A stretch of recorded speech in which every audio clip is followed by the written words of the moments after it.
Daniel, welcome to the Point. Thanks for joining us. Thanks for having me. The decision by the Argentine Congress in December to legalize abortion in Argentina was regional, if not global news. Your coverage in the New York Times made it to the front page. There was global interest in the decision. Argentina became only the fourth country, if I'm not mistaken, in Latin America to decriminalize or legalize abortion rights. The others are Cuba, Uruguay, and Guyana. Clearly from that list, you can tell Argentina is by far the largest and most influential of the countries to have done so. It wasn't, however, an obvious country to be next on that list. And maybe you'll tell me if I'm mistaken. It's, of course, the homeland of Pope Francis. Abortion legalization in Argentina was strongly objected to by not only the Catholic hierarchy, but evangelicals, a group with growing influence in Argentina. And just 2 years ago, Argentina had a similar legislative debate, a close vote. It passed in the lower house of the Argentine Congress, but the Argentine Senate narrowly rejected the bill. My question for you is, what has changed in those 2 years? And were you surprised that Argentina took this leap? Well, I mean, it's a very interesting question because I think there's several components to it. I think that what happened 2 years ago was the defeat that was widely expected. As you remember, when this first started being debated 2 years ago, everybody didn't think it even had a chance of passing the lower house of Congress, and then it surprisingly did. And so then activists got excited, and then it failed as expected in the Senate. But at the time, activists said, we lost this time, but this is just a step. It's going to happen eventually. And I think that's part of what we saw. We saw that in these 2 years, the debate moved forward. People talked about it. Suddenly what was once a taboo issue suddenly started getting talked about in the streets, around the dinner tables. There was a long, long debate 2 years ago, as you know. Lots of sessions in Congress, people for it, people against it. It wasn't by any stretch of imagination a quick debate. It was something that really they tried to really get the subject into the minds of the Argentines. And then I think they did. And so it became an issue that then became an issue in the electoral campaign. President Alberto Fernandez made it an issue in his campaign. He made the promise. I mean, it wasn't a new thing for him. He was always in favor of abortion legalization, but he made a campaign promise. And that's part of what changed as well, is that the government that was in power, that is in power, pushed the bill. Whereas 2 years ago, Mauricio Macri, who was the president then, personally opposed abortion. He said that he would sign it if it was approved, but he didn't do anything to promote it. And anybody who knows anything about Argentine politics knows that the president has a lot of power. The president has a lot of power to move legislation. So having a president, and we can talk about this later, probably a vice president who is very powerful and has a lot of influence, really made the difference. The 2 years of debate, I think, brought to light that abortion in Argentina takes place already, right? And it has for a long time across demographics, generally not permitted, not under the narrow exemptions that had existed, but that it's fairly common in the country and results in a lot, particularly for the lower classes who don't have access to proper health care, in injury and even death. And it seemed like that was emphasized in this movement. There also was this idea from President Alberto Fernandez, who you've mentioned, to couple abortion legalization with efforts to support childcare and the decision to keep a child and raise a child with greater support from the state. Do you get a sense that those aspects of the debate helped move Argentines who'd been on the fence? Definitely. I think that this idea of that activists seized on from the beginning, and now it became even stronger in terms of the politics. The health minister and Alberto Fernandez himself really focused on this issue, that it's not whether you're saying abortion yes or abortion no. It's whether there's legal abortion or there's back alley abortions, because abortion is already happening. And it's a social justice issue, because middle class and rich people can get abortions, where people have a harder time. It's also, there's been a concerted effort to make clear that there is a cost to this prohibition that goes beyond the health. That this idea that before in 2018 talked about, nobody's put in prison for an abortion. Nobody, and in these past 2 years, there's been activists that have made clear that it happens. It's rare. It's not something that happens all the time, but women have been criminalized for their abortions. Sometimes spontaneous abortions are criminalized. And beyond that, the abortions that are illegal are often hard to get. There's the case that we wrote about that made headlines around the world about this 11-year-old in Tucumán, Lucia, fulfilled every single classification for getting a legal abortion, and she had to wait so long that they ended up having to do a C-section because she couldn't get a safe abortion. So there's all these issues that made it clear that the law as it stood right now didn't prevent abortions from happening, and even the ones that were allowed to happen didn't happen legally. Let's talk for a minute about the politics of the abortion debate in Argentina. 2 years ago, if you looked at the results, you saw that it didn't narrowly turn on party affiliation, even on gender at the time.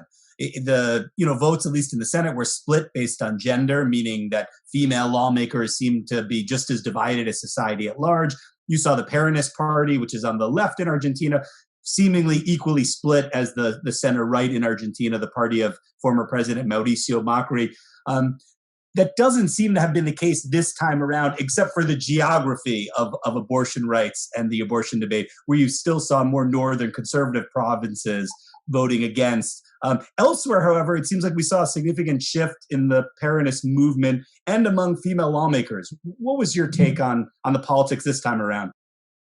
Well, I think you're right. I think we definitely saw that what was true 2 years ago is still true now. The northern provinces are where the church holds the most power. Those are the lawmakers that had the most, the biggest rejection to the law.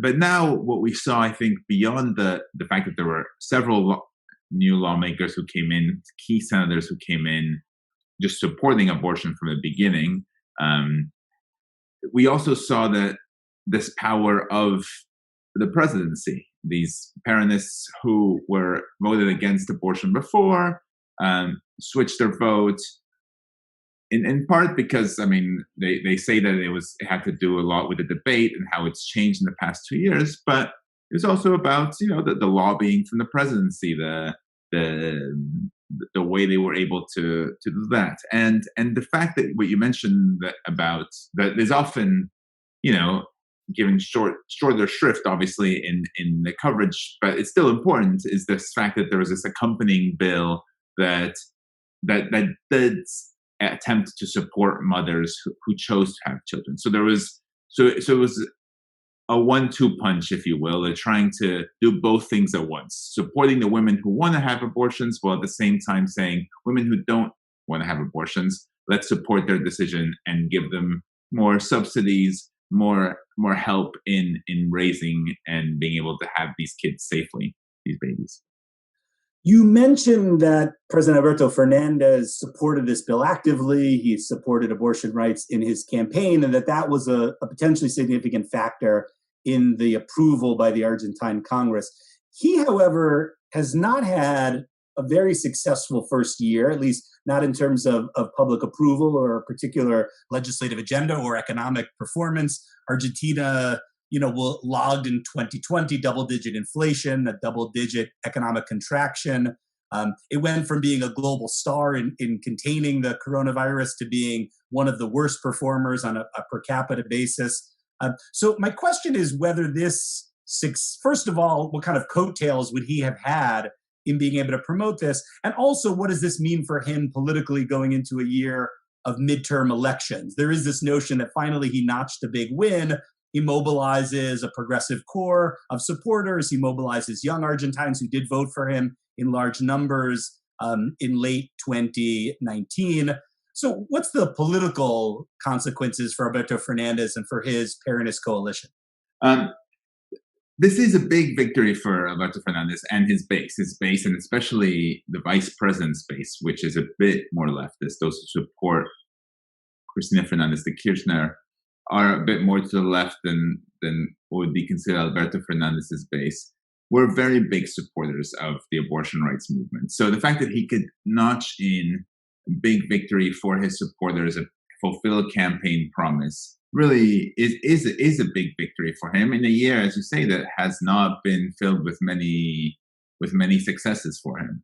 So I think that that's important, and not only that, but the fact that he can say, "I fulfilled the campaign promise." I think he really focused on that. The fact that like he made this promise, and now he came to pass in a relatively short period of time. You know, I mean, a few months ago, the expectation was that maybe abortion wasn't going to be discussed this year because of a pandemic, and maybe it was going to be introduced. There was a lot of complaints from the women rights movement about that they were letting this issue go, that they were not going to seize on the momentum that they had on it. But then all of a sudden, you know, from one day to the next, they were going to be discussing it in the lower house of Congress, and then very quickly went on to the Senate, and I think they were able to show that, you know, the regular Peronist ability to move votes. And I think they were able to demonstrate that. I promise, last question about Argentina, and we'll talk about the implications of this historic vote for the rest of Latin America. It's this question of Pope Francis that I think, you know, has been of interest to people. Number one, that he didn't have the influence some people suspected he might have in Argentina to thwart this vote this time around, but also what his relationship is to the current government of Argentina. When Cristina Fernandez de Kirchner was president, she would go to Rome and Vatican City and meet and be photographed with the Pope. He has not, however, visited Argentina during his papacy. It was assumed that perhaps that was because of a distance he felt to a conservative government that governed Argentina. But as far as I know, there were no plans in the short term to visit either. What does this say about Argentina's relationship with Pope Francis and Pope Francis's relationship with Argentina? I mean, it's a big question. It's an important question, and it's a difficult question because it often, and so often is with the Pope, you're left sort of reading signs and trying to interpret, you know, things that are said and handshakes that are not given and handshakes that are given. So it's difficult to speak authoritatively about this, but we do know, obviously, the Pope objected to this measure. I mean, he said so openly, praising a group of women from poor neighborhoods who were fighting against the abortion legalization. There's also some of his emissaries, some of his close allies did take a few steps in the run up to the vote to speak up against it, call on lawmakers to reject it. But I do think that in terms of Argentina, we know that Argentina is a very Catholic country, increasingly evangelical, of course, but most people do describe themselves as Catholic. But I do think that in Argentina, as anybody who's spent a lot of time here knows, that for a vast majority of Argentines, religion and society as a whole are pretty separate. They're able to separate their religious views from everyday life, if you will. And there's a lot of people who describe themselves as Catholic who don't particularly have a connection to the church itself, who don't go to church, who regularly. So I think it shows both things. It shows that, I mean, there's an increasing secularization, no doubt about that. But beyond that, there's also an idea that, you know, that church and state are separate, or at least church and social norms. You know, I mean, this is a country that has had marriage equality for a long time, and that's something that the church objected to strenuously. But it got approved, and now it's something that, you know, I mean, I'm not naive enough to think that it's the same in Buenos Aires as it is in Salta. Obviously, you know, there's still discrimination and there's still and all of that, but it's something that society itself has moved forward on. And I think these sort of social issues, I think as a general rule, Argentines can compartmentalize these views. It's different when we talk about the role that church leaders have on certain politicians and certain senators, the influence that they can have. And I think that we did see that strongly this time. In 2008, we saw that very strongly, a lot of lobbying for certain senators. That continued this year. But I think that what we're seeing is a church that is less powerful than it once was. And you mentioned same-sex marriage in Argentina, which of course was approved over the objections of the Catholic hierarchy, but also more recently, transgender rights have expanded in Argentina in a way that has positioned it as a trailblazer yet again on some of these social issues. That again seems, superficially inconsistent with what is still quite a religious country, homogeneous to a degree in its Catholic faith. I want to move on to what this means across the borders in Latin America. The Argentine movement promoting a variety of women's issues, Ni Una Menos, which a name that references domestic violence, but has come to symbolize the movement for gender equality, for overcoming the gender wage gap, gender parity in the legislature and in boardrooms in Argentina, has had influence already for years in Chile and elsewhere in Latin America. This symbol of the green color and the green handkerchief to symbolize abortion rights and women's rights has spread throughout Latin America as well. Yet the reaction, it seems to me, was divided internationally about what this might mean. On the one hand, there was this energized global and certainly regional women's rights movement that said that this could really have major impacts. And other advocates like Human Rights Watch had spoken already of this sort of domino effect you might see. On the other hand, there was the sense that sometimes you see a negative reaction, depending on your point of view, where those who are uncomfortable with some of these social issues but hadn't acted on them politically mobilize all of a sudden and start to affiliate with candidates and political movements over these wedge issues versus other economic political concerns that may have, shaped their political engagement in the past.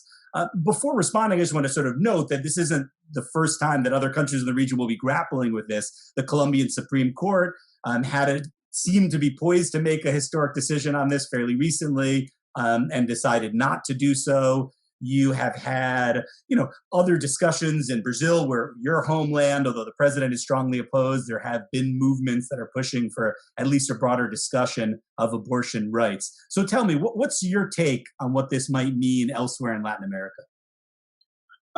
I think that at the very least, I mean, it's one country. It's a major country. I know maybe not major is not the right word. Uruguay gets offended when we say that, but it's the largest country by far to legalize abortion. So I think that in and of itself, the fact that it can happen in a major Latin American country beyond these outliers shows that in itself that is something. We talked to a lot of women's rights groups from the region. I talked to a lot of activists who are watching the vote very closely because they don't.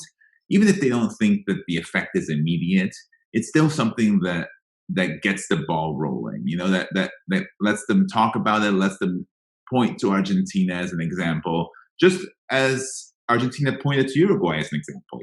An argument that anti-abortion activists had made these past few years was, that they increased how this would sharply increase abortions, and Argentine activists were able to point to Uruguay numbers and say, look, numbers have been pretty steady. There isn't sort of like an abortion party that happens when abortion is legalized. So I think that every time there's a new country that legalizes it, it helps at the very least with data points for activists that are working towards legalization in other countries. And beyond that, I do think that it's important to note this idea of Argentina as sort of like a trailblazer in these terms of human rights issues, and the trailblazer for the region, some place that it's not just human rights activists to see these. Even I talked to a head of the evangelical churches in Argentina when this was being discussed, and he told me straight out that that a lot of his partners in other countries in the region were looking very closely because they knew very well that as Argentina goes, often the region goes too. So there is this idea that that that that that it's being closely watched on both sides. Now, I think you're right. I think that a lot of attention has been placed on what this will do for abortion rights activists, but it's also going to be, a point that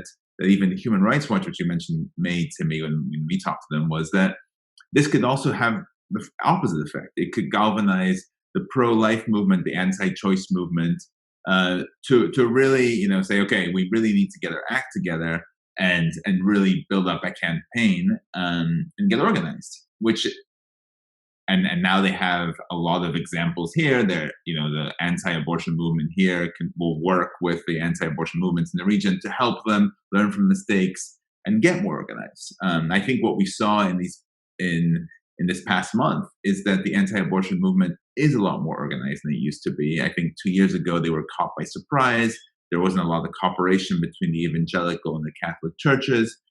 This time around, there was a lot of cooperation. They worked together a lot, and there was just a lot more movement on that side than there were 2 years ago. So I think that it's going to work on both ends. So maybe I know you cover Argentina as a contributor to the New York Times. You're based in Buenos Aires, but you're from Brazil. You're watching the rest of the region. What countries should we look toward and anticipate one or other of these reactions, either a hyper mobilized reproductive rights movement or this counter reaction from evangelical Catholic groups and from pro-life groups? Where should we be focusing right now? Well, I think in terms of abortion rights, I think Colombia and Mexico are definitely the key. I mean, as you mentioned, the Colombia, they're doing it differently. It's going. I mean, if they get the abortion rights, it's going to be through the courts rather than through the legislature. But I think that's an interesting place to be looking at right now. Mexico is a country that, whereas abortion isn't legal in the country as a whole, abortion rights have been expanding in different states. So I think we're going to see a lot more of that. A lot more of those rights will be expanded, maybe at the local level. And on the sorry, one more, if you allow me, is Chile. I think that Chile, with the new constitution, is going to be very interesting what they do. I think that they have a chance to. Well, when we talk to activists, they're very excited about the possibility. Women's rights activists are very excited about the possibility that women's rights will be enshrined in the Chilean constitution in a way that they haven't been in any other constitutions in the region. So what happens there is obviously still very early days in that, but I think we might see something very different happening in Chile than has been happening in other countries in Latin America. Yeah, before we conclude, Daniel, I think it's important that we point out that this triumph for the women's movement, the women's rights movement, and advocates for reproductive rights is not necessarily indicative of the state of women's rights in Latin America more broadly. I'm thinking in particular of gender-based violence, which was a problem before the pandemic and has really exploded throughout the pandemic in much of Latin America. And so it's interesting. I guess I wonder if you think in Argentina and elsewhere more broadly that this is a signal of the realization of influence for both women in Congress in places like Argentina that has really achieved much higher levels of representation through a quota system, and in a sort of a broader range of women's issues beyond reproductive rights. Are you optimistic that this is the leading edge of much more success in the wage gap, in representation in Congress, and reducing violence? Or is this a very particular issue in a very particular country at a very particular political moment? No, I mean, I think that if Nuna Menos showed us anything, and the way it expanded in the region, is that these issues are being talked about. I think that's the key, and I think that's what we've learned a lot about in the past 2 years with the abortion rights movement specifically, is once you get these issues out of the closet and into the dinner tables and into conversations of daily life, that's when change starts to happen. And I think that we've seen the fact that Unamenis exploded the way it did shows that there was a big appetite for this in Latin America. As we know, I mean, it's a very machista society. Gender-based violence, as you say, is very high across the region, and I mean, Unamenis has been going on for more than 5 years now, and it's not like the problem has disappeared. Hardly. So these aren't, these are obviously not a cure-all solution. These aren't issues that will disappear from one day to the next. But by talking about them, by bringing them out of the shadows, and suddenly discussing them openly, I think that at least change starts to slowly happen. Minds are changed. It's when you're talking about something like this, it's more than just about one issue. Obviously, it's about women's rights in general, accepting, understanding the reason why there's fewer women in power, how women work differently than men, how women can work together for these issues that like them. As you mentioned, I mean, in the Senate, if this was approved in Congress the way it was now, is a lot had to do with the way women work together, women lawmakers work together across party lines, ignoring old party bosses who said this couldn't be done, and got it done. So I think that in Argentina, at least, and in much of the region, I think, again, Chile with the new constituent assembly will be very interesting what will happen there. We are seeing a growing women's movement, and I think that what that will mean will be, I mean, inevitably, it will mean an increase in women's rights and the discussion of women's issues. Daniel Politi, contributor to the New York Times based in Buenos Aires, joins us to discuss Argentina's historic vote in December to legalize abortion, only the fourth country in Latin America to do so, and by far the largest, and what it means not only in Argentina, but throughout the region. Daniel, thank you so much for participating in this conversation on To The Point. Thank you.